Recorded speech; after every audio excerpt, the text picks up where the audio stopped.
Mas nós estamos estudando a pergunta 302, não é? Semana passada fomos até a 301. Olha, até que nós andamos bastante semana passada. Veja só, da 299 fomos até a 301. Vamos ver se hoje a gente também deslancha. Hoje a pergunta 302 nos apresenta a indagação de Kardec sobre a identidade necessária para uma simpatia perfeita. Nós vimos na anterior que dois espíritos simpáticos, eles eram um complemento ou eram a identidade perfeita entre eles. E a resposta foi que eles eram o quê? O que eles eram? A identidade perfeita ou o complemento um do outro? Quem acha que é o complemento, levanta a mão. Quem acha que é identidade, levanta a mão. Está faltando gente ou está faltando mão? Nós vimos que um espírito não completa o outro. Porque se um completasse o outro, eles teriam sido criados incompletos. Para que haja simpatia, no bem ou no mal, é preciso identidade, similitude, não é? Então, a resposta da pergunta anterior nos dá essa clareza. A simpatia que atrai um espírito para o outro é o resultado da perfeita concordância de suas inclinações, de seus instintos. Se um devesse completar o outro, perderia a sua individualidade. Bem, aí Kardec volta na pergunta 302, querendo saber o seguinte: a identidade necessária para a simpatia perfeita consiste na semelhança de pensamentos e de sentimentos, ou também na uniformidade de conhecimentos adquiridos? Kardec está tratando de colocar aos espíritos o que fundamenta essa identidade perfeita para a simpatia absoluta, para a simpatia perfeita, para a simpatia completa. Se eles têm que estar no mesmo nível de interesses, o que é necessário para que esse nível seja atingido? A capacidade de pensar e sentir idênticas?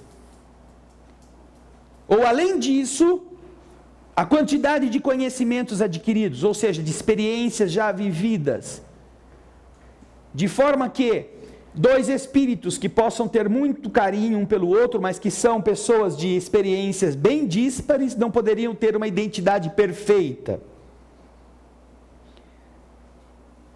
O que vocês acham? Só para esquentar os dois neurônios que hoje estão ali meio trêmulos.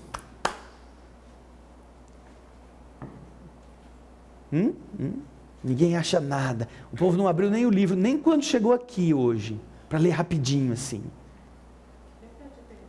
Repete a pergunta. Pois não. Vamos lá. O que vocês acham para obter a identidade perfeita? É suficiente pensamentos e sentimentos idênticos? Ou, além disso, é preciso também ter essa afinidade de experiência, de aprendizado, de conhecimento? Vai lá. Você pediu, agora você responde. Mas não era esse o combinado. Então, mentalmente eu combinei aqui. Então, eu me perdi um pouco na questão das experiências. Porque nem todos os espíritos precisam passar pelas mesmas experiências. E como a resposta fala que está num grau de elevação, penso que a questão moral seria o fator fundamental. E, consequentemente, os pensamentos vão se afinizar e vai ter, vamos falar assim... não sei, me perdi. Alguém tem uma bússola aí? Me perdi. Vai lá, Cícera. É a Raquel. Eu fiquei em dúvida também, mas eu acho que eles são complementares, porque que fala uniformidade de conhecimentos adquiridos, não experiências. Eu acho que pode ter as duas coisas, um complementa o outro, porque o pensamento e o sentimento, o conhecimento também traz isso. Vamos raciocinar de uma forma mais objetiva, mais prática. Naquilo que entre dois encarnados poderia atrair numa afinização bastante intensa. Sentimentos e pensamentos, ou além disso seria necessário a quantidade de conhecimentos adquiridos para que ambos tivessem essa afinização plena. Conhecimentos adquiridos a gente consegue como? Estudando, fazendo curso, fazendo faculdade, fazendo atividades que nos capacitem em alguma área. Ou seja, para que nós tenhamos afinidades e nos sintamos muito próximos, como encarnados, o que é necessário?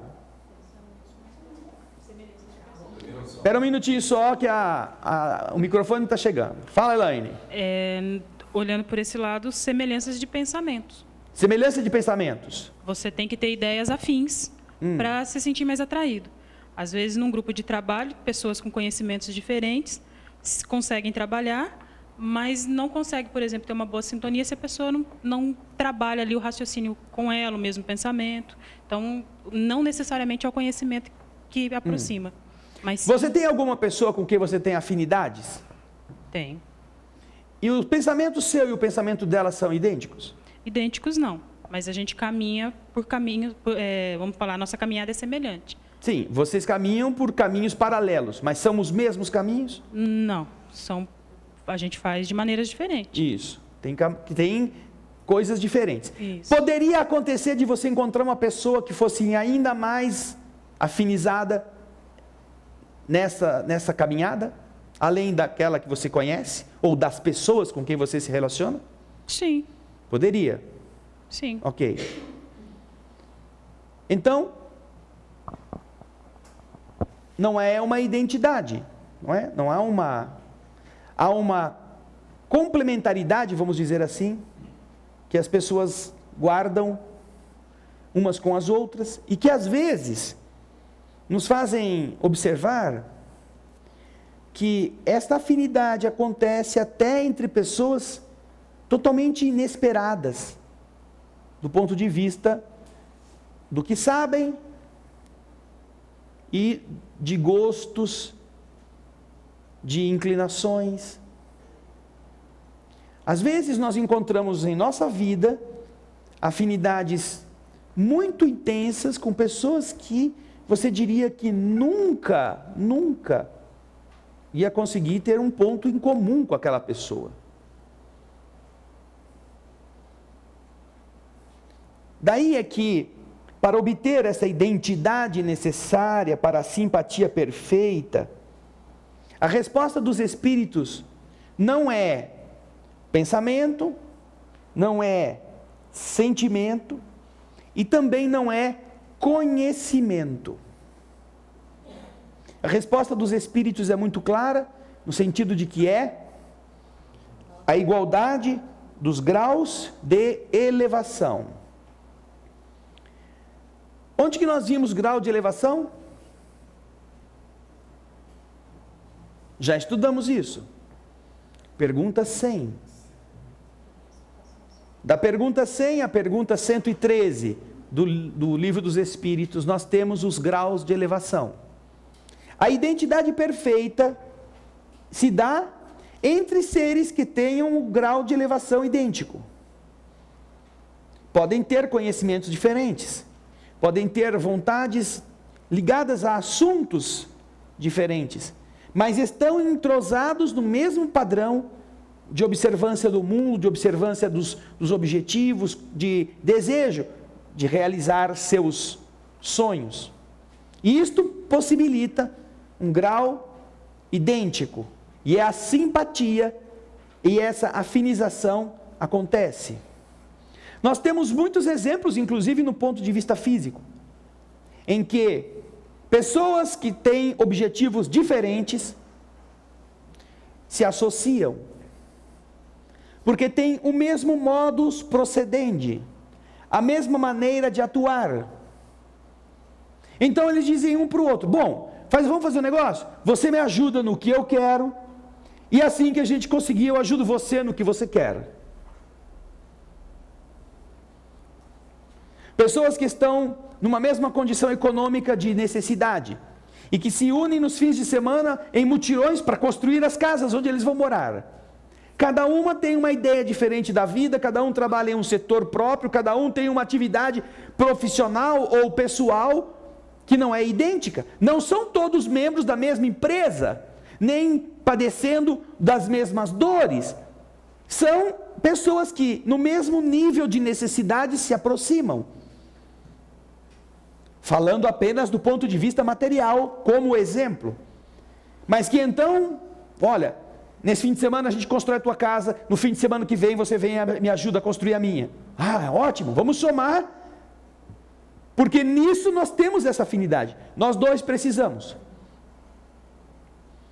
Então, no sentido que os espíritos estão respondendo, do ponto de vista espiritual, obviamente, não estamos aqui comparando de maneira absoluta, é isto, como nós vimos na pergunta 100, que permitem aos espíritos esta afinidade, que dá uma mesma, vamos dizer, uma mesma sintonia por aquilo que eles querem. Pode ser que um deseje fazer o mal através do sexo, que outro deseje matar um adversário através da bebida, que outro deseje desfrutar dos prazeres, mas todos estão em sintonia. Um excelente exemplo disso nós encontraremos no livro Libertação, do Espírito André Luiz e Chico Xavier. Nesta obra, há uma situação muito interessante. A moça chamada Margarida está submetida a um processo obsessivo muito intenso. Esse mesmo processo que está produzindo sono no Rui, agora que ele está quase indo para o outro lado. Entidades negativas estão envolvendo Margarida, colocando inclusive corpúsculos ovoides na sintonia de seu sistema neuronal para desequilibrá-lo, para abatê-la, para sugar força, para fazê-la ouvir vozes, ver vultos e ficar desesperada. A ideia é, nesse processo, produzir um tal desequilíbrio emocional que, naquele período, levaria essa moça a uma internação em algum sanatório. Quando, então, os espíritos, utilizando-se do descaso de funcionários relapsos, daqueles que não estão atentos aos deveres, daqueles que estão brincando com a vida dos outros, com a desculpa de que estão cuidando dela, trocando uma medicação qualquer, produziriam a morte e ela seria levada embora. Certamente que o seu companheiro, seu marido, não está feliz com o estado em que Margarida se encontra. E ele está buscando todos os tipos de ajuda. Os médicos já deram os remédios não fazem efeito. Por quê? Porque quando ela toma o remédio, as entidades que estão sugando os princípios vibratórios, sugam os princípios ativos da medicação. E a medicação não faz efeito. Como, aliás, acontece com muitos encarnados hoje, que estão com problemas magnéticos, com problemas espirituais muito maiores do que um problema físico, mas cujos efeitos parecem físicos. E então os médicos colocam ali medicações pesadíssimas que a pessoa ingere e elas são inócuas. Nós atendemos certa vez uma moça que veio aqui, ela tomava remédios cuja intensidade, cuja potência faria um elefante dormir uma semana.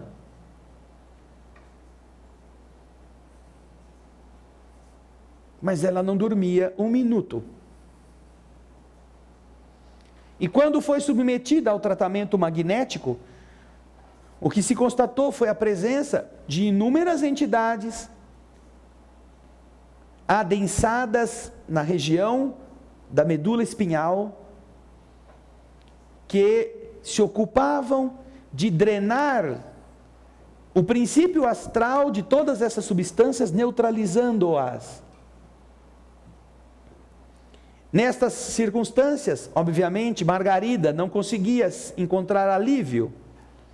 E então alguém, sabendo do seu estado de desequilíbrio, sugere ao marido que procure esses negócios assim de espiritismo.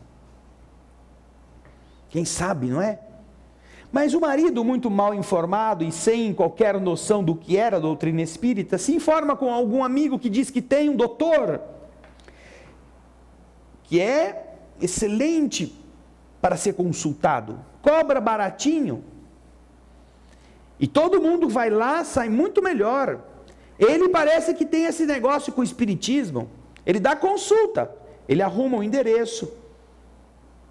E então o espírito Saldanha e os demais que acompanham Margarida no mal, estão muito contentes. Mas Gúbio, o instrutor de André Luiz e mais alguns que estão ali para ajudar, vai ser inútil.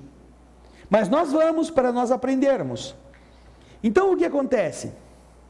Eles são levados à consulta com este homem, que era médium, mas não era espírita. Não são os médiuns que são espíritas. Alguns espíritas são médiuns, mas nem todos os médiuns são espíritas. Nós temos médiuns católicos, médiuns evangélicos, médiuns budistas, médiuns muçulmanos, médiuns judeus e, eventualmente, médiuns espíritas. Médiuns ateus, médiuns sem nenhuma crença, médiuns mercantilistas, médiuns interesseiros, médiuns negocistas. Médiuns são aqueles que têm a capacidade de sintonia com o mundo invisível. Mas médiuns espíritas são aqueles que têm esta capacidade e a submetem à ética da doutrina espírita, que é muito diferente. Este homem não era espírita, apesar de ser médium. E ele era assessorado por um espírito que André Luiz descreve no livro. Era um anão. O espírito que orientava, entre aspas, o tal doutor. E então,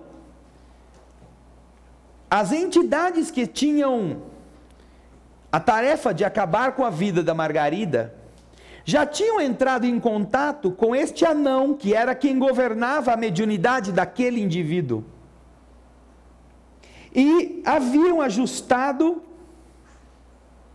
para que o médium, sob a inspiração daquela entidade inferior, não fosse capaz de divisar o problema real que estava atuando sobre Margarida. Que ele não tivesse nenhuma intuição a respeito do problema certo.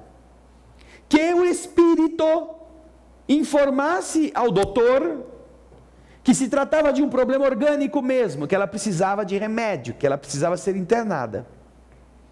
E é muito interessante. Você achou aí, Ana Paula?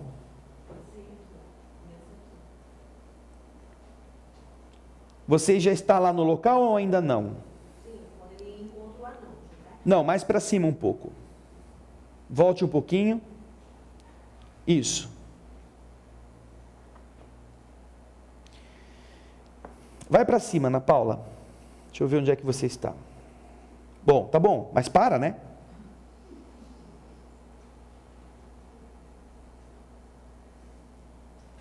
Gúbio, diz o livro, examinou-a com a atenção habitual. Examinou-a é a Margarida, ou não? Não, acho que ele está contando que tem três casos ali junto com ela. Ah, tá certo. Está avaliando os anteriores. Ok. Então ele está dizendo a respeito de uma das mulheres que está esperando a consulta. Diz assim: a matrona aflitivamente aguardava o instante da consulta. A jovem que proferia disparates não falava por si. Fios tênues de energia magnética ligavam o seu cérebro à cabeça do irmão infeliz que se mantinha à esquerda. Achava-se absolutamente controlada pelos pensamentos dele, à maneira como se fosse um magnetizador e um magnetizado. A doente ria sem propósito e conversava a esmo, falando de projetos de vingança, com todas as características de idiotia e inconsciência. Gúbio, que é o espírito amigo que estava lá acompanhando Margarida, examinou a moça com a atenção habitual e disse: encontramos aqui doloroso drama do passado. A vida não pode ser considerada na conta estreita de uma única existência. Abrange a eternidade, é infinita nos séculos infinitos. Esta menina comprometeu-se gravemente no passado. Casou-se com um homem e desviou seu irmão para caminho vicioso. O primeiro suicidou-se e o segundo asilou-se no fundo vale da loucura. Ei-los agora ao lado dela para deplorável vingança. Na atualidade, a avózinha preparou-lhe um casamento nobre, temendo deixá-la no mundo entregue a si própria. Entretanto, às vésperas da concretização do plano benéfico, ambas as vítimas de outro tempo, mentalmente cristalizadas no propósito da desforra, procuram impedir a sua união esponsalícia. O ex-marido ultrajado, em fase de primária evolução, em espírito, portanto, ainda não conseguiu esquecer-lhe a falta e ocupa-lhe os centros da fala e do equilíbrio na mente. Enche-lhe a mente das ideias dele, subjuga-a e requisita-lhe a presença na esfera espiritual em que ele se encontra. Permanece a pobrezinha saturada de fluidos que não lhe pertencem. Certamente já peregrinou por diversos consultórios de psiquiatria sem resultado e vem até aqui procurando socorro. E então Eloy interrogou um dos outros que está com o instrutor: e ela vai encontrar o remédio adequado? E Gúbio, sereno, responde: não me parece muito bem encaminhada. Exige renovação interior e, ao que acredito, não obterá nesta casa senão ligeiro paliativo. Em casos de desobsessão como este, em que a paciente ainda pode reagir com segurança, faz-se indispensável o curso pessoal da resistência. Ela precisa ser orientada a como se conduzir para não se entregar. Não adianta retirar a sucata que perturba um ímã, quando o próprio ímã continua atraindo a sucata. É preciso corrigir o ímã, não a sucata. Efetivamente, seríamos singularmente favorecidos por ensinamentos novos, se persistíssemos no estudo que estava sendo feito naquele instante. Todavia, Saldanha, o obsessor de Margarida, de longe nos olhava assim, meio desconfiados. Então fomos para um recanto mais escuro do salão, onde dois homens em idade madura se mantinham em silêncio. De imediato reconhecemos que um deles guardava indiscutível desequilíbrio orgânico, muito pálido e abatido, demonstrava sinais de profunda inquietação. Junto deles se encontrava uma entidade desencarnada, de humilde aspecto. Tomei-a por parte integrante da vasta coleção de espíritos perturbados que ali estava. Entretanto, com agradável surpresa para mim, dirigiu-se ela a Gúbio, exclamando de maneira discreta: já percebi quem vocês são. Pelo tom vibratório, vocês se encontram na posição de amigos do bem, disse ela.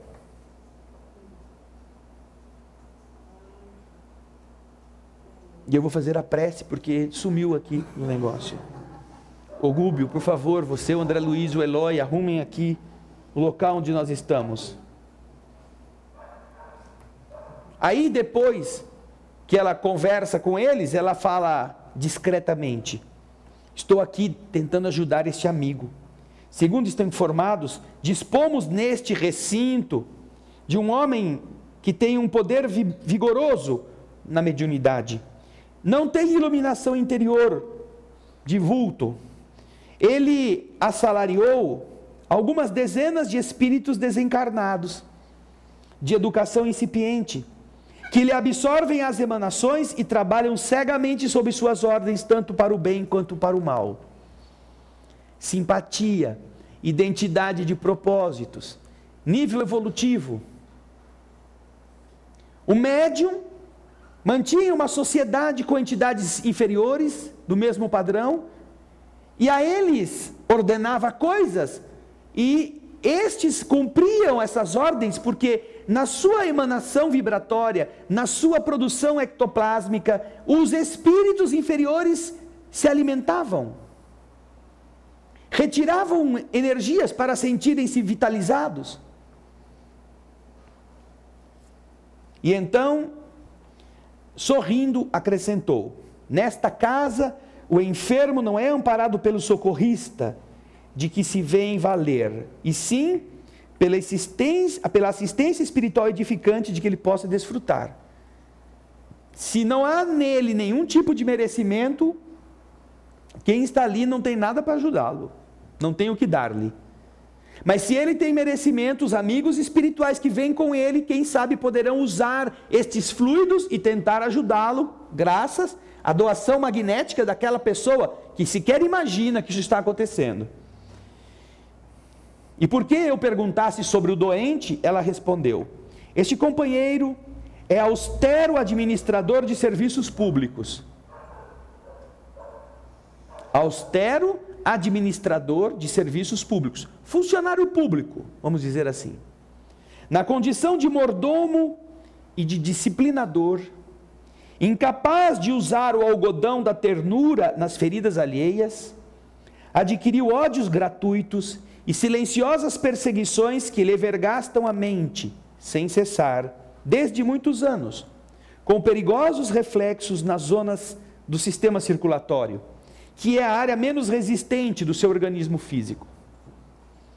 Lutando, desassombrado, por reajustar a concepção dos funcionários relapsos, mas sem as armas de amor que poderiam preservá-lo desses ataques, apresenta consideráveis prejuízos nas veias coronárias. Agride as pessoas com a desculpa de que as quer corrigir. Exige, de maneira arbitrária, de maneira às vezes até orgulhosa e humilhante, que os outros cumpram deveres que deveriam estar sendo cumpridos pela expectativa pura e simples de quem quer prestar um serviço para o qual se concursou, mas que não aceitam ser chamados à atenção e por isso vergastam aquele homem com todos os dardos mentais inferiores, e como ele não tem a defesa desta vibração generosa, ele recebe este impacto. Semelhantes ataques de forças imponderáveis visaram-lhe igualmente o fígado e o baço, que se revelam em lamentáveis condições. Acontece, porém, que a grande corrente de perseguidores, despertados por sua ação enérgica e educativa, conseguiu insinuar nos médicos que o assistem a necessidade de uma operação na vesícula biliar, preparando-lhe com este procedimento um choque operatório que vai levá-lo à morte inesperada do corpo. Imagina, as entidades estão tramando, usando de médicos que às vezes não estão vigilantes também, um procedimento cirúrgico que poderá produzir-lhe o choque operatório para que ele desencarne. O plano foi admiravelmente bem delineado. Entretanto, pelo bem que existe no fundo da severidade com que nosso irmão tem agido, buscaremos socorrê-lo através do médium que ele resolveu visitar. Recebi instruções no sentido de impedir a operação cirúrgica e confio na vitória da minha tarefa. Vejam só como se mobilizam os espíritos. E vejam só como os tolos encarnados se arriscam. Este passou por situações difíceis, graças à sua dureza, pela reação das pessoas contra ele, por não saber se defender, ficou doente e, ainda que não fosse necessária a cirurgia, um médico a havia recomendado. Mas vocês já notaram quantas pessoas procuram cirurgia sem precisar, por motivos apenas de embelezamento, de lazer, vamos dizer assim? sem uma necessidade mais profunda, expondo-se a todo padrão de ataques negativos de espíritos que queiram produzir essas reações? Nós não imaginamos o trabalho que os espíritos têm para amparar médicos e amparar pacientes sem esta visão do perigo a que estão se expondo. Aí diz André: poxa vida, eu mesmo gostaria de fazer um exame melhor no paciente para ver até que ponto ele havia sofrido os golpes mentais, mas o olhar de Gúbio me fizera parar com as ideias. O problema de Margarida era complexo e competia-nos enfrentar a sua solução de ânimo firme. O obsessor da infortunada senhora, sentindo-nos o concurso espontâneo, acolheu-nos sem desconfiança. Assumindo ares de pessoa super inteligente, Saldanha comunicou ao nosso instrutor que resolvera solicitar a neutralidade dos serviços espirituais do professor operante. Saldanha comparece como obsessor de Margarida e entra em contato com as entidades que estão atuando sobre aquele médium para dizer: não façam nada, não digam nada, fiquem neutros. Com fina sagacidade, disse Saldanha, que era necessário evitar a piedade do médium e confundir-lhe as observações através de todos os recursos disponíveis.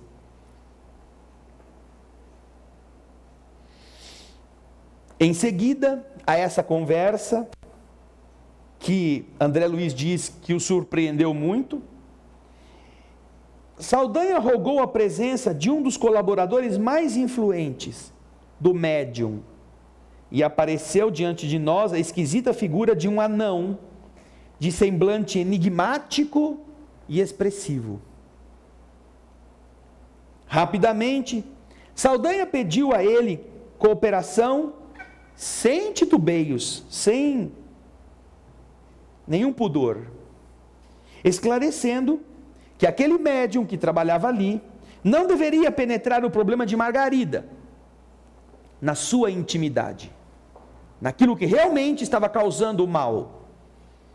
Prometia-lhe, ao mesmo nível, a sintonia perfeita, o interesse no grau inferior da evolução. Saldanha prometia ao espírito, em troca desse favor, não só a ele, mas também aos outros auxiliares no assunto, uma excelente remuneração em colônia não distante, em colônia trevosa, não longe dali.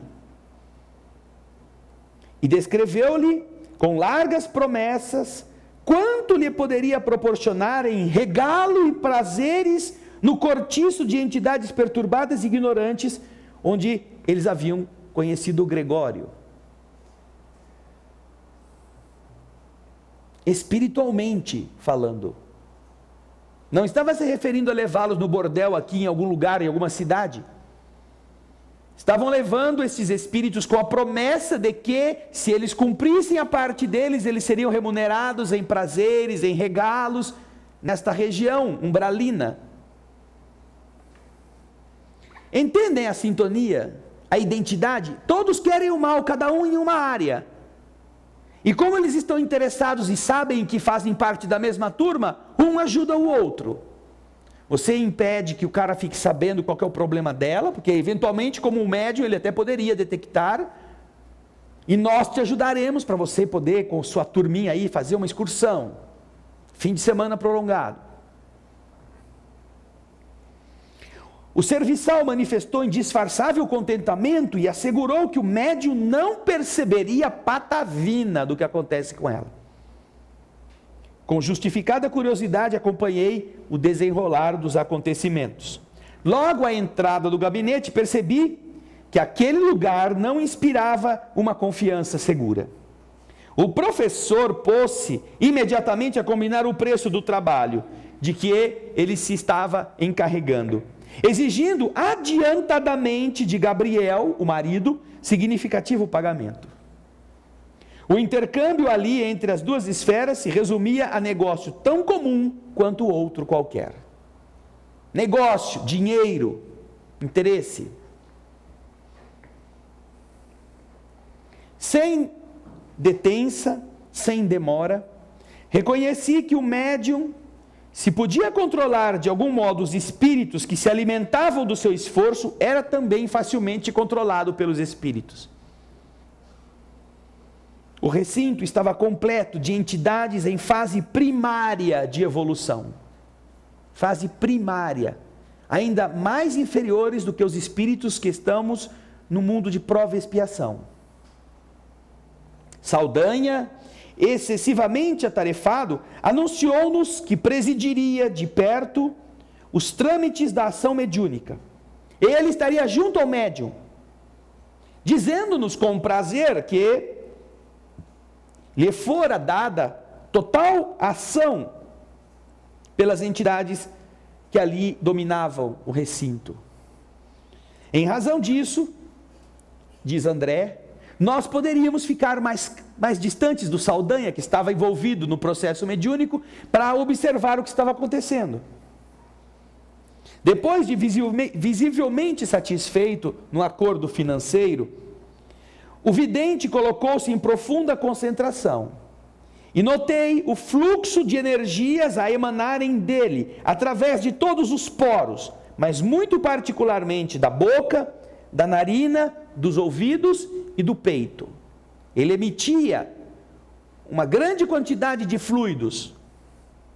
Aquela força, semelhante a um vapor fino e sutil, como que inundava o ambiente acanhado. E reparei que as almas, as individualidades primárias ou retardadas na evolução que ali estavam, que estavam ao redor do médico, respiravam aquele material como quem bebe água em longos goles, sustentando-se dela, como alguém se nutre de proteína, carboidratos e vitaminas.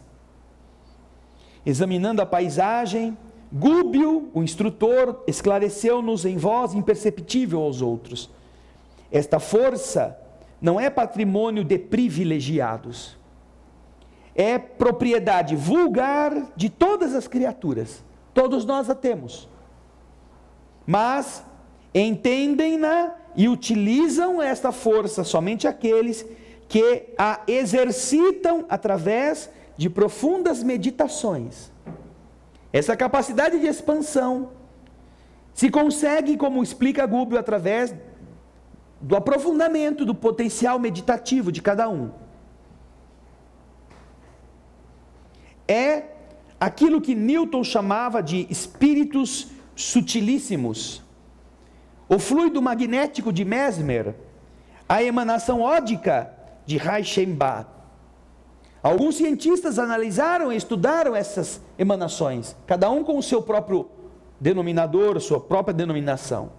No fundo, diz Gúbio, é energia plástica da mente que acumula em si mesma, retirando-a do fluido cósmico universal em que todas as correntes da vida se banham e se refazem, nos mais diversos reinos da natureza no universo. Cada ser vivo é um transformador dessa força, segundo o potencial receptivo e irradiante que lhe pertença. Nasce o homem e renasce centenas de vezes para aprender a usá-la, a desenvolvê-la, a enriquecê-la, sublimá-la, engrandecê-la e torná-la divina. Entretanto, na maioria das vezes, a criatura foge à luta que considera como sofrimento, como aflição, quando a luta é inestimável recurso de autoaprimoramento, e com isto adiam a própria santificação, que é o único caminho de nossa aproximação do Criador. Vendo a cena que se desenrolava, perguntei: é forçoso convir, porém, que este vidente é vigoroso na instrumentalidade, permanece em perfeito contato com os espíritos que o assistem e que encontram nele sólido sustentáculo. Ele está apoiado nas entidades e as entidades encontram nele apoio também. Sim, disse o orientador sereno, mas não vemos aqui qualquer sinal de sublimação na ordem moral. o professor de relações com a nossa esfera, por enquanto, essa esfera que até agora o homem comum não consegue visualizar, sintoniza-se com as emissões vibratórias das entidades que o acompanham em posição primitivista, pode lhes ouvir os pareceres, escutar, registrar-lhe as considerações, mas isso não basta. Desfazer-se alguém do veículo de carne não é iniciar-se na divindade. Existem bilhões de espíritos em evolução que rodeiam os homens encarnados, nos círculos de luta muito inferiores, em alguns casos, aos próprios homens. Não é porque são espíritos que isso significa que o médium está bem amparado, que o médium está assessorado por entidade. Não, mas eles são espíritos. Existem espíritos, como ele diz aqui, aos bilhões, que são inferiores aos próprios homens, na compreensão das leis do universo. Daí,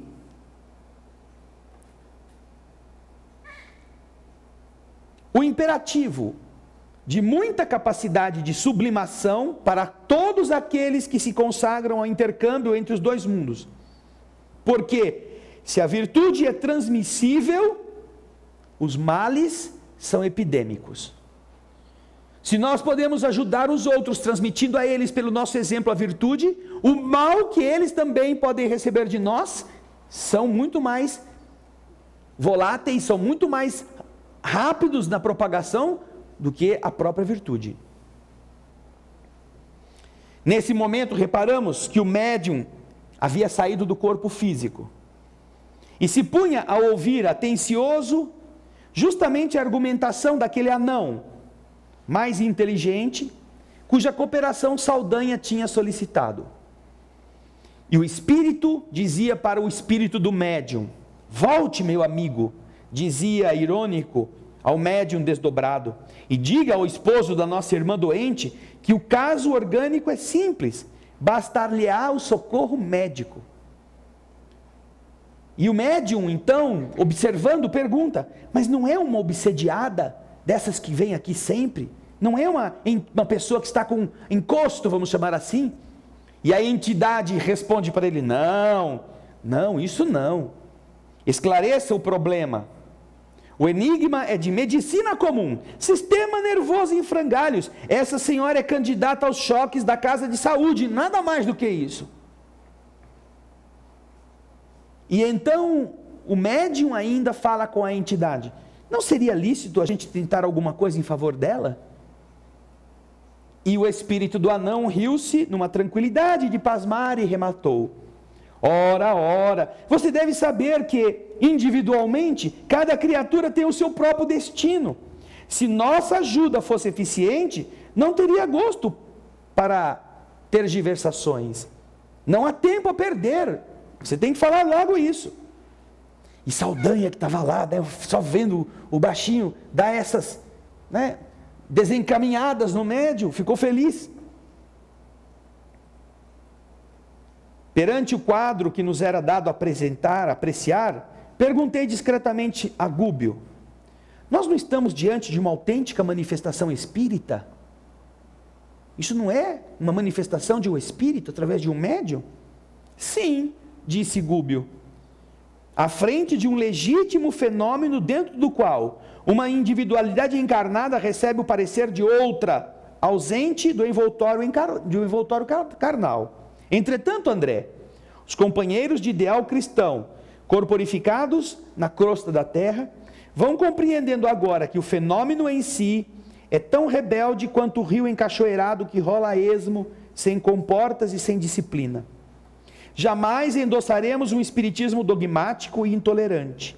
É imprescindível, porém, que o clima da prece, da renúncia edificante, do espírito de serviço e da fé renovadora, através de padrões morais nobilitantes, constitua a nota fundamental de nossas atividades no psiquismo transformador. Os médiuns da doutrina espírita precisam submeter-se a essas disciplinas, porque senão não passam de magnetizadores, apenas, como esse homem aqui. E isto só foi possível, obrigado Ana Paula, só foi possível manter essa ignorância ainda no mesmo patamar, porque aqueles espíritos que estavam envolvidos, uns para prejudicar a moça e outros para ganhar alguma coisa com isso, estavam no mesmo patamar de interesses. Tinham essas mesmas vontades. Cada um tinha suas tarefas distintas. Havia afinidade entre eles? É claro que havia, porque ambos estavam interessados em fazer coisas más. Eles não estavam afinizados porque tinham pensamentos e sentimentos idênticos ou conhecimentos igualmente no mesmo padrão. Estavam afinizados porque eram imperfeitos. Estavam no nível dos espíritos da pergunta 101, 102, lá do Livro dos Espíritos. Esta é uma obra excepcional, o livro Libertação, do Espírito André Luiz. Nós vimos aqui quanta riqueza de ensinamentos em algumas páginas. A mulher que brinca com os sentimentos dos outros, o homem que brinca com o afeto de suas irmãs, e que pode achar que cada um se vira, cada um se organiza com a dor que lhe é própria, mas que carrega para uma outra vida, muitas vezes, os efeitos ruins de todo o mal que fez alguém passar. E que quando está na condição de se recuperar, pode receber a cobrança dos seus desafetos de outrora. Um dos casos que Gubbio está estudando neste livro. Outro é do trabalhador austero, do homem vigilante, do homem íntegro que, sem os cuidados da gentileza, sem a maneira que poderia construir entendimento nos outros, exerce a autoridade com o despotismo daqueles que mandam e recebe em troca toda a carga vibratória de raiva que todos os seres humanos que já tiveram algum emprego já devem um dia ter sentido contra um patrão ou um chefe arrogante. Nós saímos do trabalho e continuamos pensando mal dele. Em casa continuamos a vibrar contra ele. Se alguma coisa de ruim acontece, nós ficamos felizes. Nós desejamos que ele sofra bastante. Essa é, geralmente, a escolha dos seres humanos imperfeitos, e o resultado para aquele é exatamente este ataque, esta dor localizada nos níveis mais sensíveis do seu organismo. Como o caso daquele homem era a área circulatória. Vejam ensinamentos que estão ligados à nossa conduta. Quando lideramos, quando temos alguma responsabilidade sobre pessoas, mesmo quando temos que cumprir com zelo por deveres sagrados, poderemos ser vítimas daqueles sentimentos ruins que nós produzimos nos outros. Mas a benefício deste homem íntegro estava a entidade amiga, que estava ali para evitar uma cirurgia que poderia produzir-lhe a morte física. Tal era o grau de raiva das entidades que queriam atacá-lo. Como era um homem que tinha, apesar da severidade, a honradez, o mundo espiritual tinha como atendê-lo para evitar que aquilo pudesse acontecer. Sem falarmos no terceiro caso da própria Margarida, quando observamos, diferentemente do que muitos pensam a respeito dos que veem espíritos, dos que ouvem espíritos, e que às vezes as pessoas ficam todas bajulando para ver se dá para ver alguma coisa comigo, sabe? Ou que vão lá para a pessoa dizer como foi, o que vai ser, o que vai acontecer amanhã e pagam para isto. Este é o tipo de entidade que geralmente pode estar assessorando esses videntes de plantão. Essas pessoas que fazem de algo sagrado um negócio para encher a barriga e ficarem ricos. Como você quer encontrar boas coisas, procurando-as onde elas não se encontram? Esse é o tipo de entidade que assessora médiuns e irresponsáveis. E a irresponsabilidade não está só fora da casa espírita, está também nas tarefas que numa instituição espírita, aqueles que se candidatam à percepção dos espíritos podem ou deveriam estar imbuídos de renovarem-se. Mas acham que uma vez conquistado o título de médium, agora o problema é dos espíritos, que tem que aturá-lo. Então, médiuns que não estudam, médiuns que não se enfrentam, médiuns que não abandonam vícios, médiuns que se desculpam todos os tipos de deslizes, porque dizem, não, eu sou médium, mas eu sou um ser normal, um ser humano. E que querem que os espíritos sejam seus escravos para defendê-los de todo tipo de pensamentos e sintonias negativas que eles, por vontade, se ligam.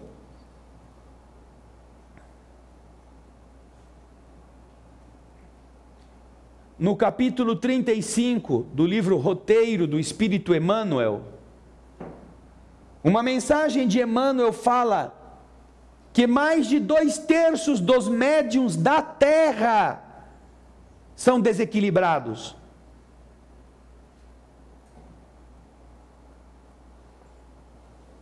Mais de 2/3 dos médiuns da Terra. Capítulo 35 do livro Roteiro de Emmanuel e Chico Xavier, explicando como eles devem fazer para se manterem a cavaleiro ou melhorados, para que tenham esta sintonia um pouco mais elevada, para que não se transformem como este homem. Capítulo 35, cujo título é Entre as Forças Comuns, e que deve ser lido, como nós estamos providenciando para todos os médiuns da nossa instituição, para que leiam.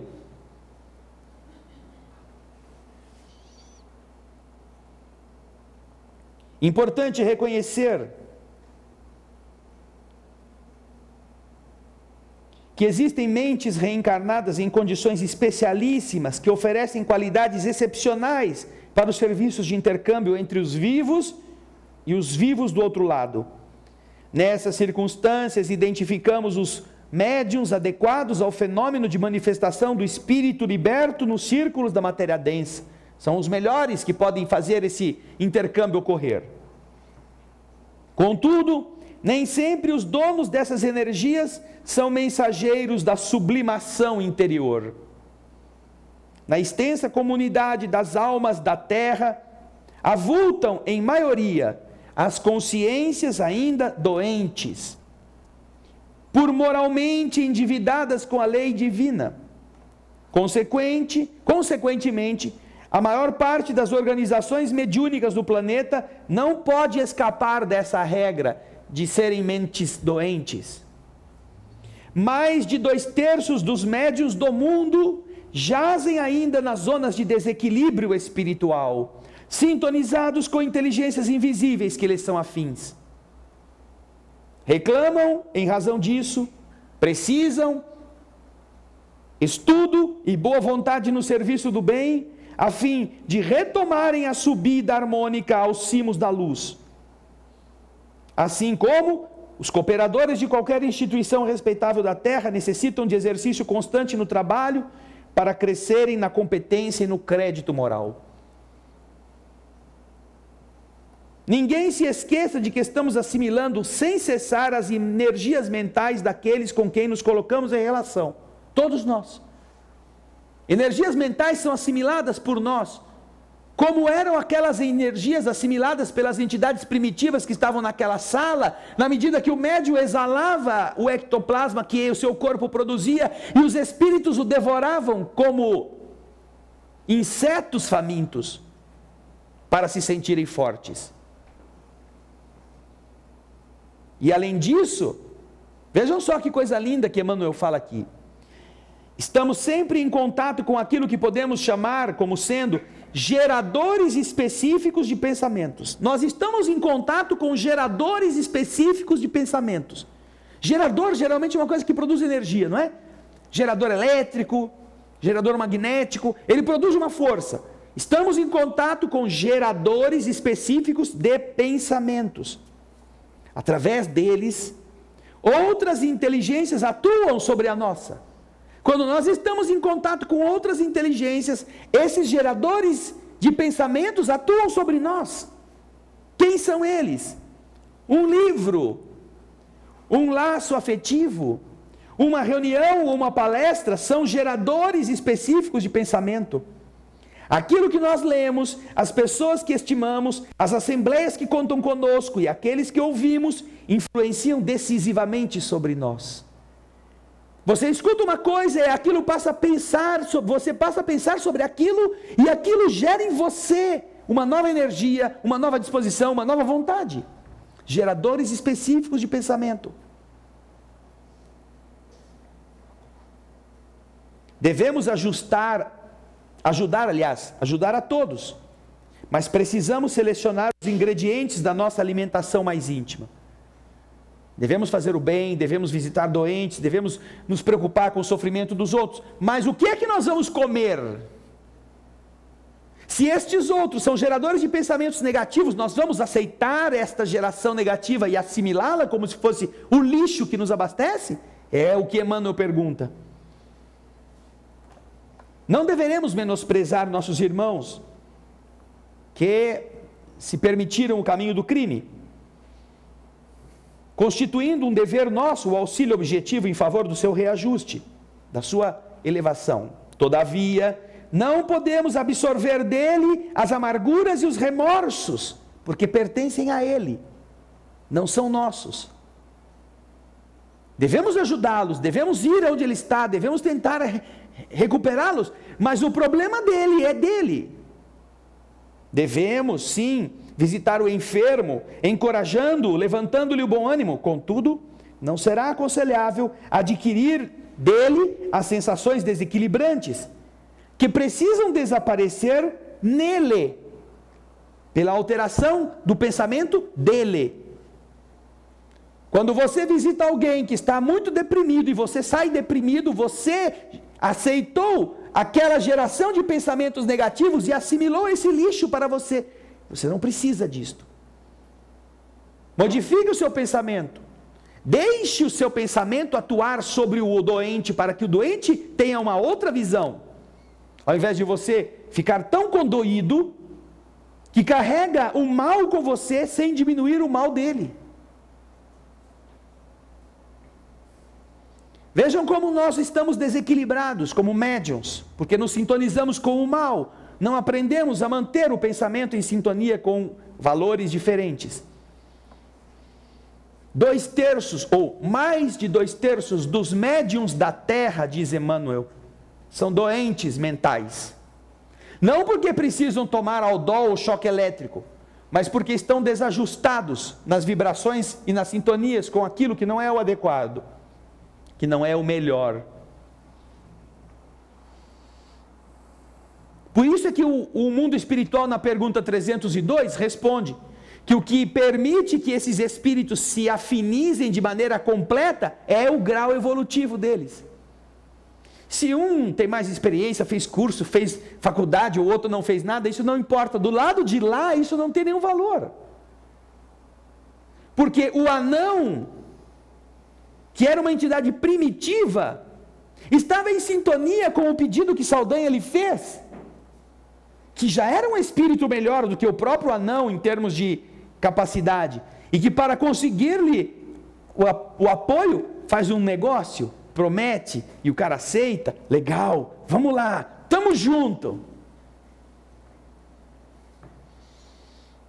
E é isso importante que a gente não se esqueça. De quem nós nos acercamos? Com quem nós nos relacionamos? Por que nós queremos ter amizade com aquela pessoa? Porque isso vai definir qual é o nosso padrão. Não é que o fulano é importante, nossa, é o doutor fulano de tal.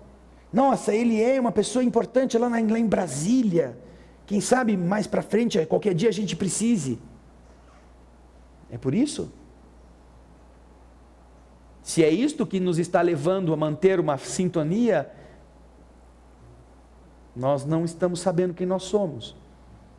Não é porque uma boa pessoa, uma pessoa íntegra, uma pessoa correta, uma pessoa honrada, uma pessoa honesta, mas é porque é alguém importante, é alguém que vale a pena a gente ser amigo.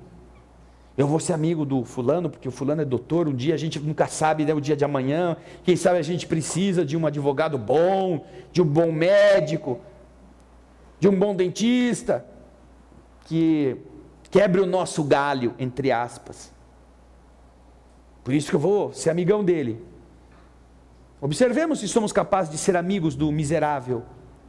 Se convidamos o mendigo para comer na nossa casa porque temos muita afinidade com ele, porque queremos que ele melhore, que ele prospere, queremos que ele sinta afetos cristãos realmente vivendo em nós. Perguntemo-nos, o que nos mobiliza o interesse? E aí nós vamos começar a encontrarmos-nos com a verdade, a nossa verdade. E é melhor fazer isso agora do que a gente se surpreender quando já não tiver mais tempo.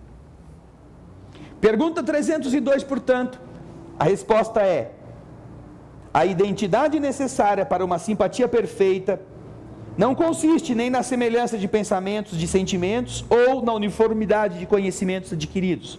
Consiste na igualdade dos graus de elevação. É a resposta dos Espíritos. Lucas, pode fazer a pergunta. André, o grau de elevação, voltando ao nosso mundo aqui, os encarnados, você falou da gente se preocupar, talvez eu entendi assim, em ajudar o próximo, as pessoas que estão realmente necessitadas, mas quando você pega uma pessoa importante politicamente, uma pessoa evoluída, não, melhor, é uma pessoa mais de posse, se você perceber que você pode se aproximar daquela pessoa para que ela venha a melhorar, isso é correto também? Se essa for a sua motivação, tanto quanto você faça isso com qualquer mendigo, com qualquer outro cidadão, não há problema. É um ato amoroso, que não vai esperar nada em troca. E aqueles que realmente se dedicam a isto, por este motivo, fazem questão, inclusive, de não esperar e de não aceitar nenhum tipo de favor. De não dar com a mão direita para esperar alguma coisa da outra. Não há problema nenhum, desde que esse seja um motivo verdadeiro, que é auxiliar a pessoa, não porque ela tem ou porque ela está em uma posição, mas porque ela está precisando. Agora, é importante que esse princípio valha sempre, com quem tem e com quem não tem recursos. Porque se só for com quem tem recurso e a gente acha que, nossa, o cara é muito rico, mas tu, coitadinho, é tão infeliz, eu vou lá ajudar. Nessa hora tem um monte de voluntário, não é? Basta que o barão esteja precisando de algum cuidador, porque está doente, nossa, chove de enfermeiros gratuitos. Mas pega a lavadeira lá que quebrou o braço, vai ter que ficar internada e precisa de alguém para trocar sua roupa, vê se aparece alguém lá voluntário para ficar com ela. Então, isso é uma coisa que nós precisamos assumir, não é? Alguém mais levantou o braço? O Sérgio? Dentro dessa mesma linha, André, é justo que eu fuja de certos tipos de contato, mesmo que a pessoa esteja necessitada, porque todas as vezes que eu tenho contato, eu fico fraco, doente e fico abatido. Em determinados momentos, eu chego a passar com pressa, ou uma suposta pressa, para evitar contato com aquele que eu sinto que vai me causar mal. Mas é ele que te causa mal? Ou é você que permite que este mal se impregne em você? É exatamente o que o Emmanuel está dizendo. Muitas pessoas têm determinadas sintonias mentais ou portas mentais, Sérgio, que previamente estão programadas para dizer: e em tal lugar você vem carregado. encontrar com tal pessoa ou pessoa que tenha este problema, você vem com o problema da pessoa.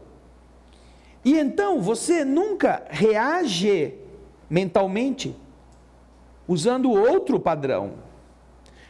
Todas as vezes que nós estamos em um processo desse, o que nós precisamos aprender a fazer? Isso é um conselho que o mundo espiritual já nos deu várias vezes e que é muito eficaz. Quando nós não sabemos nos defender, nós podemos, por invigilância, por compaixão, por uma postura falsamente caridosa, imaginar que se nós carregarmos a desgraça da pessoa, a pessoa vai ficar melhor. Mas não é assim que funciona. Então os Espíritos nos ensinam dizendo, quando vocês forem a algum lugar onde exista muita tragédia material, moral ou emocional, quando vocês forem a lugares que pelas dores que ali se encontram, certamente há muitas entidades infelizes, antes de saírem, antes de se dirigirem para lá, façam uma prece. Conversem com os espíritos amigos, dizendo a eles, nós iremos lá para fazer o melhor que nós pudermos, mas nós pedimos a vocês que nós não saiamos de lá, ou deste contato com esta pessoa, carregando coisas que não nos pertençam. Você ordena, portanto, ao seu pensamento, à sua sintonia, que você poderá estar com essas pessoas. Poderá dar boas palavras, poderá levar alimento, poderá dar bons conselhos, mas que aquilo que é delas, permaneça com elas. E então você agradeça, você faça a prece, depois que sair dali, e quando você sai, você percebe que a sua sintonia não está contaminada por estas sensações. Nós tivemos vários anos a experiência de irmos a presídios. Visitávamos presos, entrávamos lá, falávamos com eles, às vezes entrávamos nas suas celas. Tal era o grau de confiança que elas tinham conosco e nós com elas. Nós levávamos material para que elas costurassem, inclusive tesouras, agulhas. E sempre, quando íamos, os espíritos sempre diziam, podem ir sem medo, desde que vocês estejam com a sintonia no bem, e que tenham esta postura, o que pertence ao outro é do outro, porque eu não vou salvá-lo, trazendo o mal-estar dele comigo. Ele precisa vencer os problemas dele. O que eu posso é deixar com ele força, otimismo, boa vontade, compreensão. Então, nesse sentido, é que o mundo espiritual sempre pede que nós aprendamos a disciplinar, porque os médiuns, especialmente, que sentem muito mais facilmente este contato, são os primeiros que padecem pela sintonia desajustada. Porque, naturalmente, sentem o ambiente, sentem a dor alheia e entram em contato com essa postura de, eu queria carregar comigo a dor dele para ele não sofrer. Isso ia adiantar? Se o tumor aparecesse em você pela dívida dele, ele ia melhorar? Se ele que hoje está enfermo, porque fez mal no passado e precisa hoje recolher essa lição, transferindo-a para você, isso iria torná-lo melhor? Não. Apenas faria com que o seu corpo, não estando mais doente, ele pudesse, como espírito, continuar fazendo as mesmas loucuras que antigamente fazia, e você sofreria, sem merecer. É essa disciplina mental que Emmanuel recomenda. Não é a indiferença. Não, a indiferença é você não ir, não querer saber de ninguém, não desejar melhorar a vida das pessoas. Isso é indiferença. Mas é uma postura determinada, dizendo a você, olha, eu vou dar o que eu posso de melhor. Mas eu queria pedir ao mundo espiritual amigo que não me deixasse trazer nada de ruim que não seja meu. Simples assim.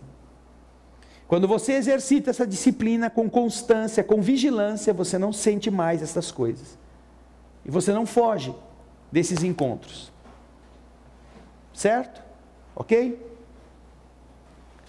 A última pergunta de hoje. Pergunta 303. Os espíritos que não são simpáticos hoje, poderão ser simpáticos mais tarde? Poderão sê-lo mais tarde? Hein? Poderão, os que não são simpáticos hoje, podem mais tarde ser simpáticos? Sim ou não? Sim. Sim. Por quê? Por quê? Porque todos estaremos num processo de crescimento e quando chegarmos no grau de evolução próximo, nós estaremos também em sintonia com vibrações, pensamentos, com energias que nos afinizem. E é o que o mundo espiritual está colocando aqui, olha. Todos os espíritos serão simpáticos um dia. Assim, o espírito que está hoje numa esfera inferior, ao se aperfeiçoar, alcançará a esfera onde reside o outro. Seu reencontro terá lugar mais rapidamente se o espírito mais elevado, suportando mal as provas a que está submetido, permanece no mesmo estado. Se o mais elevado não avança com a velocidade, vai ser mais rápido esse reencontro. Não é? Duro é você ter que encontrar alguém que também é ligeirinho, né? Que também não quer ficar perdendo tempo. E você anda 10 e ele já andou 15. Meu Deus, já estou melhor agora. E cadê o cara? Já foi, faz 3 anos e já não está mais aqui. Meu Deus do céu, vou ter que fazer mais esforço. Vou lá trabalhar, vou ajudar, vou me recolher, vou me esforçar. Quando você chega onde ele está, já não está mais. Então o que ele está dizendo é isso: se porventura o outro espírito, a quem nós queremos nos afinizar, com quem nós temos essa vontade de reencontro, não avançar na mesma velocidade, essa possibilidade de nos encontrarmos no mesmo padrão evolutivo é mais rápida, certo? Mas isso vai acontecer, mais cedo ou mais tarde. Nós vamos interromper o nosso encontro nas perguntas aqui, na pergunta 303, e marcamos, viu, Tomé, a 303B para a próxima semana. Ô Cícera, faz favor, ajuda o Tomé lá, na próxima semana, 303B. Nós temos perguntas dos nossos telespectadores? Não temos perguntas. Ô moçada, tá frio aí também, meu? Qual que é? Chegou para imprimir? Então, pode imprimir e trazer para mim aqui a pergunta do nosso irmão Francisco, da cidade de São Paulo. Ele diz assim: com a violência em alta nos dias de hoje, muita gente considera que assassinos e bandidos cruéis, na verdade, são vítimas e não merecem penas duras. Trata-se de um problema social, dizem. É correto esse pensamento? É correta a ideia de que a Terra é uma mistura de prisão e hospital? Bem, Francisco, vamos trabalhar com algumas afirmativas que você faz aqui. Primeiro, de que, com a violência em alta nos dias de hoje, a violência não está em alta nos dias de hoje. A violência sempre existiu em todas as épocas. Os seres humanos sempre foram algozes uns dos outros. Há pouco menos de 150 anos, nós tínhamos no nosso país um sistema de escravização. Pessoas eram escravizadas por pessoas. Sem falarmos, naturalmente, nas deficiências sociais que também existiam cruelmente. A violência era institucionalizada. Não havia hospitais, as dependências que abrigavam os mentalmente insanos não eram muito diferentes de pocilgas. Não havia sistema de saúde pública, não havia sequer saneamento básico, inclusive nas grandes cidades do nosso país. Portanto, o que nós tivemos de lá para cá foi uma modificação positiva nas relações sociais, graças exatamente a um amadurecimento do humanismo. Instituições benemerentes foram fundadas, as ações políticas receberam a iluminação dos espíritos nobres que vieram ao mundo para exercitarem o direito, para exercitarem a evolução. Nós tivemos, há menos de 100 anos atrás, 2 guerras que ceifaram milhões de vidas. Por isso eu não concordo com essa afirmação que a violência em alta nos dias de hoje. O que está em alta nos dias de hoje, isto sim, é a banalização dos assuntos que a mídia apresenta. É a multiplicação de notícias em busca de audiência. É falar do grotesco, falar do sangue, falar da tragédia, porque todos os que estamos acostumados a viver nesses períodos trágicos gostamos dessas notícias. Aí o que acontece é que muita gente assiste, muita gente fica ligado, então os anunciantes veem que aquele momento da tragédia, da mesquinhez humana, trouxe não sei quantos pontos no Ibope, na audiência, então eles querem anunciar naquele horário, e isso faz com que o preço do anúncio fique muito maior. E as televisões ganham muito com isto. O que está banalizado não é a violência. É claro que nós temos visto muito mais, é claro que existem agora multiplicações de modos de matar de maneira cruel, de maneira gratuita. É claro, mas isto é um esforço de divulgação que tem feito. E aí você não faz outra coisa, a não ser assistir na televisão a mesma notícia 10 vezes, em todos os jornais. Porque todos ficam como urubus esperando por um defunto, para que tenham audiência. E ninguém abre espaço para falar das coisas positivas, das coisas nobres, das boas conquistas. Ninguém. Porque essa notícia não atrai. O mundo de prova e expiação, feito de pessoas muito próximas da ignorância e da violência, gosta de ouvir como elas são normais. Ninguém gosta de ser defrontado por posturas nobilitantes que a humilham, porque ela não é nada daquilo. Nós queremos ver estampado nas novelas, nos filmes, nos jogos, a violência que nós carregamos, das inúmeras vidas vividas na violência e no atraso. Não queremos virtudes. Não existe, salvo engano meu, nenhum videogame em que a disputa seja para ver quem é o herói da caridade, que mais bem fez naquele jogo.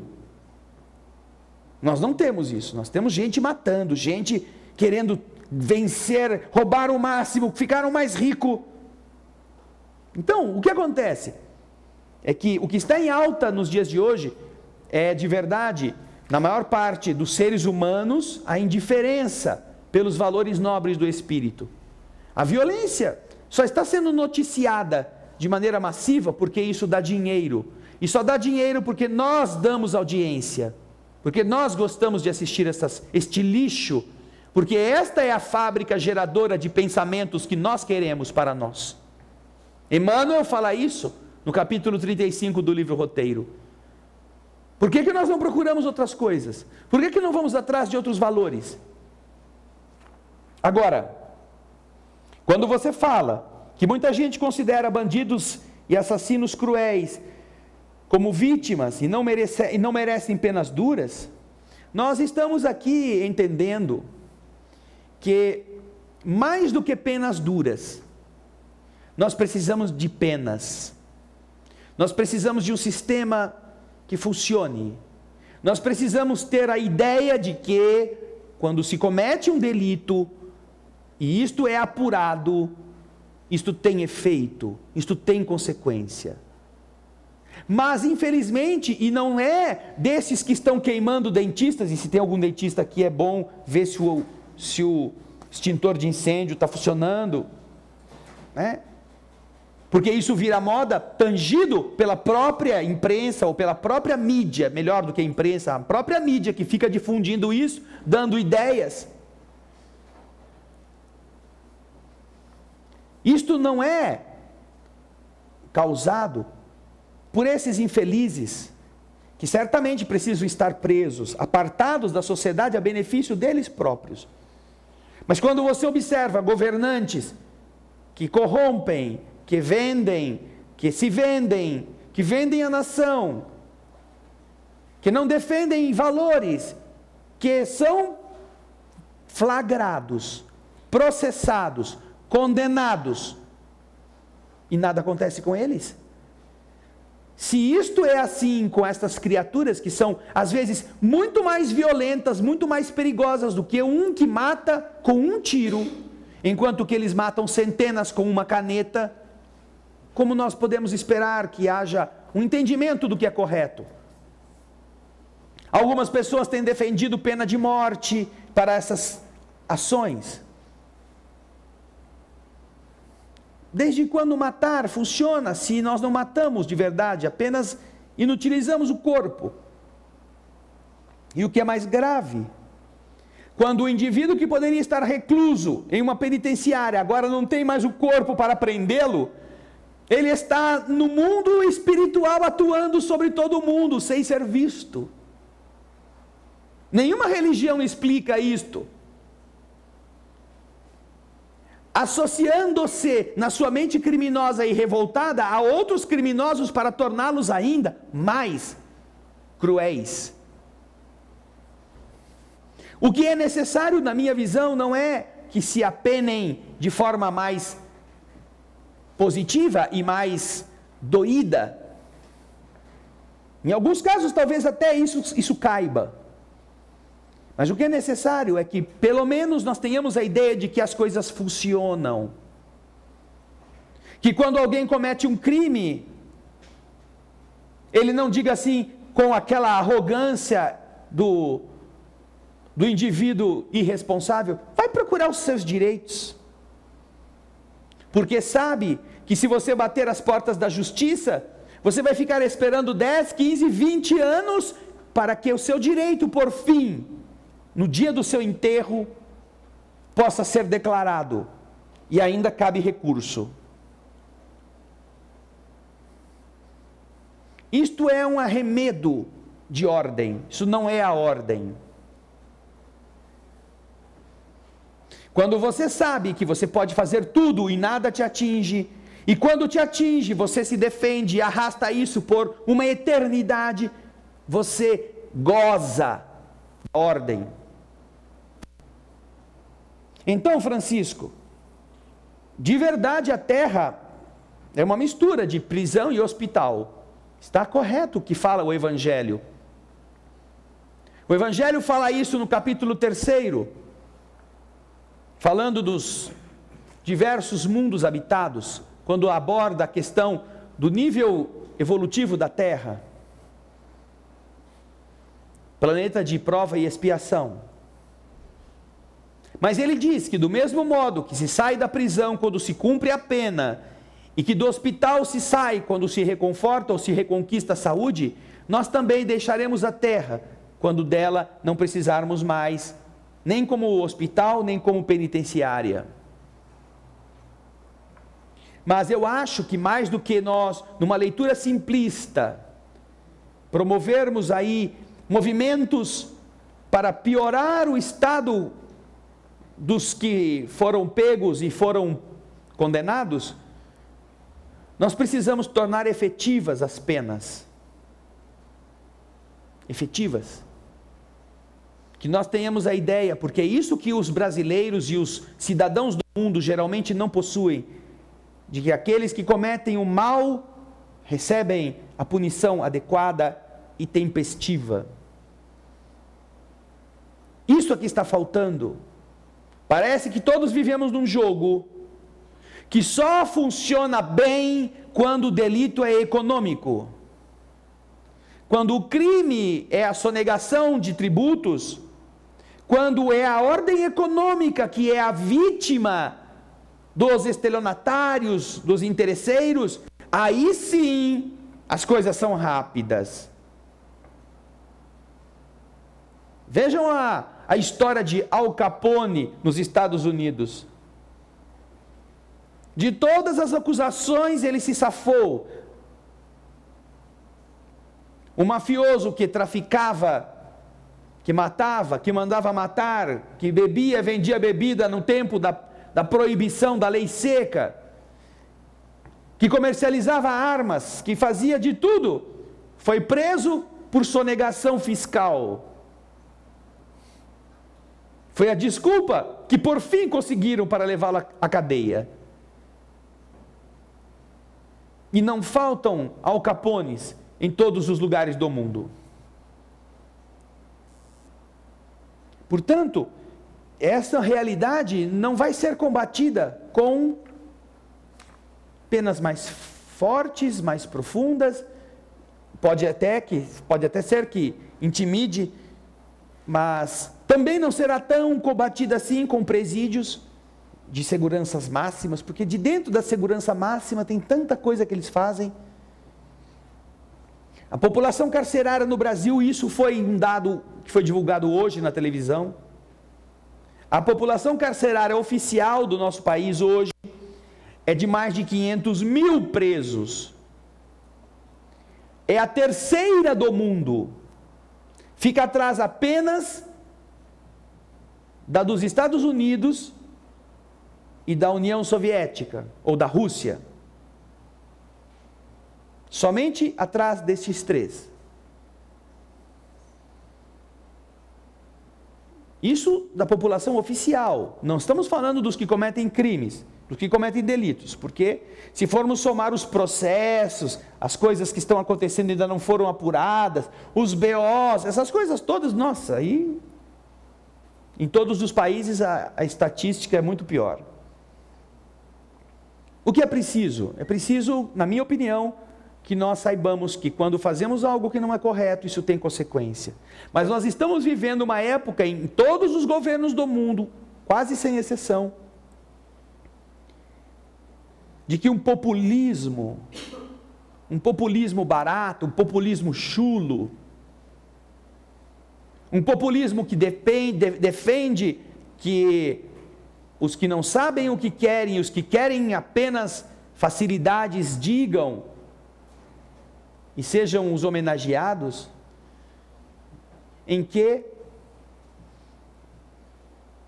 não é bom reprovar ninguém na escola, não é bom colocar nenhum bandido na cadeia, é bom fornecer atalhos e mais atalhos e mais atalhos, para que nunca alguém que fez o que não devia seja realmente punido por isto. Então,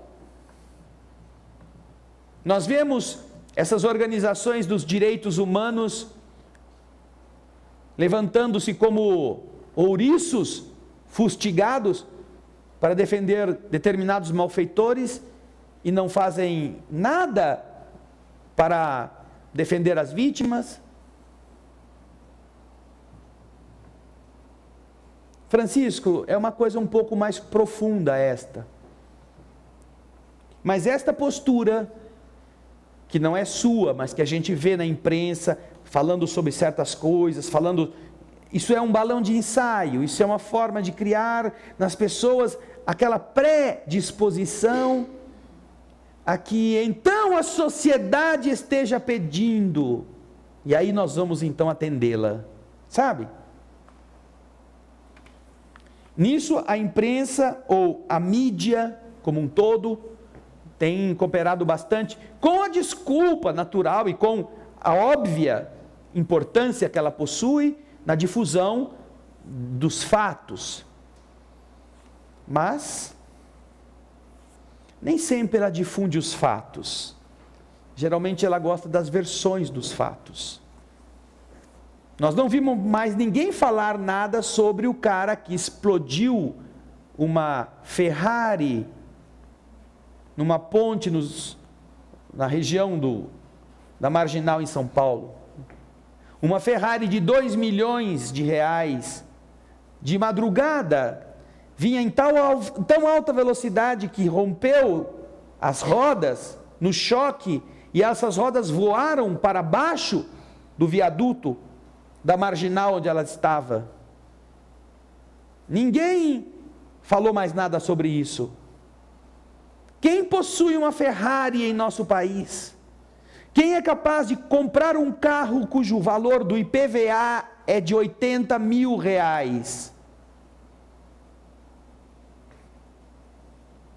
Não é um favelado, não é um assalariado, não é um motorista de ônibus, uma lavadeira, uma empregada doméstica. É por esse motivo que a imprensa não falou mais sobre isto. Então não venham dizer que vocês têm a função de revelar a verdade. Vocês revelam a verdade que é interessante para o sistema, para os poderosos, como é o dono deste carro, que é um dos playboys filhos e detentores de uma oligarquia na região de Santo André, São Bernardo, que domina, graças às suas influências políticas, o transporte coletivo de todas essas cidades, que é amigo de políticos, que tem tráfego natural com os que o apoiam e ele também apoia.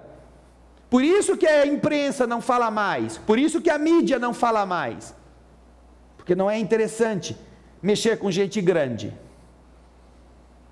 Assistam qualquer desses programas de policiamento aí no fim da tarde, vocês só vão ver ladrão, pé de chinelo, servente de pedreiro. Ninguém vai falar dos tubarões, porque são os tubarões que mantêm o sistema funcionando, e eles têm que entreter o povão que quer ver notícias desse tipo de crime próximas ao que eles são. Não querem saber, ou gostariam de saber, mas isso não é interessante, que se divulgue um fato inusitado como este. Apenas 5 Ferraris foram trazidas para o Brasil. Esta especificamente, entrando aqui, vinda de paraíso fiscal, com fraudes tributárias para que não se pague o imposto adequado, registrada em nomes de importadores fraudulentos que estão sendo investigados, entre aspas, pelos órgãos do governo, transmitidos depois a propriedade para uma outra empresa, e não para o nome da pessoa física, para eventualmente também ficarem livres de determinadas complicações. É por esse motivo que ninguém fala mais nada, porque isso está mexendo com aqueles que mantêm o sistema funcionando. Então, Francisco, eu não acho que seja por falta de leis, eu acho que é por falta de decência em um sistema que é mantido pelos que corrompem, pelos que furtam e que criam leis para prender os miseráveis que furtam e que corrompem. Agora, isto é, dentro da visão espírita, um momento torpe, de uma humanidade torpe, e que se você vai lá no Livro dos Espíritos, lá na frente, na pergunta 916 do Livro dos Espíritos, você vai encontrar um pouco do que o mundo espiritual está ensinando a esse respeito. A pergunta é a seguinte: o egoísmo, longe de diminuir, aumenta com a civilização, que parece excitá-lo e entretê-lo. Como é que a causa poderia destruir o efeito, se essa civilização que produz essa situação egoística, como é que ela pode ela mesma desejar combater o efeito? E então os espíritos respondem: quanto maior o mal, mais ele se torna hediondo. Era preciso que o egoísmo fizesse muito mal para fazer compreender a necessidade de extirpá-lo. Quando os homens tiverem se despojado do egoísmo que os domina, eles viverão como irmãos, não se fazendo mal, entreajudando-se reciprocamente, pelo sentimento mútuo da solidariedade. Então o forte será o apoio e não o opressor do fraco, e não se verá mais homens a quem falta o necessário, porque todos praticarão a lei de justiça. É o reino do bem que os espíritos estão encarregados de preparar. Tudo isto precisa ser assim, porque isso é o fruto do nosso atraso. Como nós ainda estamos vinculados à ideia de que quanto mais a gente tiver, melhor para nós, estamos vivendo no sistema. Estamos defendendo o sistema, estamos dando razão e valor ao sistema. Quando isso nos produzir mal a ponto de a gente questionar o sistema, porque o sistema nos está massacrando, aí então chegou a hora de a gente mudar.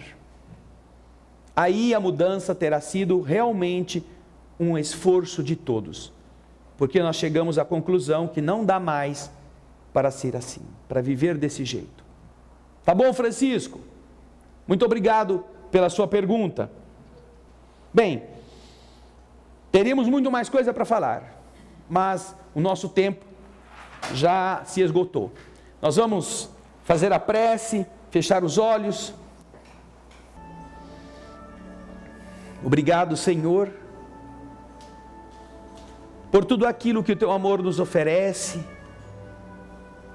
para que, entendendo as leis do universo, nós possamos trabalhar, nos esforçar e acompanhar a evolução, corrigindo-nos, retificando-nos, escolhendo caminhos melhores. Permita, Senhor querido, que todos nós, aqueles que estamos aqui, nessa instituição generosa que nos aceita, defeituosos, pequeninos, tanto quanto aqueles que nos assistem em seus lares, lutadores também contra as aflições, as dúvidas, que nós possamos nos lembrar de construirmos o caminho luminoso com os nossos esforços, com a nossa renúncia, com a resignação e com a vontade do bem. Aprendemos que ninguém foi criado por Deus para ser um derrotado, para fazer o mal e para ter que receber em troca as farpas que semeou como vingança.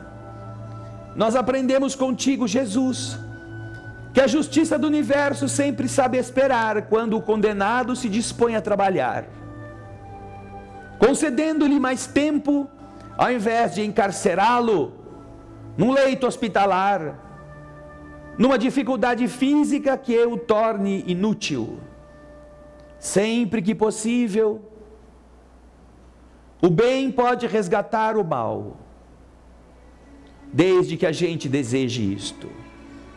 É assim que o aprendizado destas leis é tão rico para aqueles que a elas se dedicam, desde que, obviamente, não seja apenas teoria em nossa mente, seja atitude em nosso ser. Agradecidos por estarmos unidos perto de uma comemoração religiosa tão relevante para o cristianismo, que nos faz a mente voltar-nos para os eventos que culminam com a tua elevação ao céu, recomendando-nos no mandamento final que nos lega: amai-vos uns aos outros, como eu vos amei. Que nós endereçamos a gratidão aos teus pés, com a qual desejaríamos abraçar toda a humanidade, vítimas e algozes, povos e governantes, aflitos e felizes, como ao ouvir-te a voz, rodeando a terra, como naquele dia. Um último mandamento vos deixo: amai-vos uns aos outros. Pai nosso,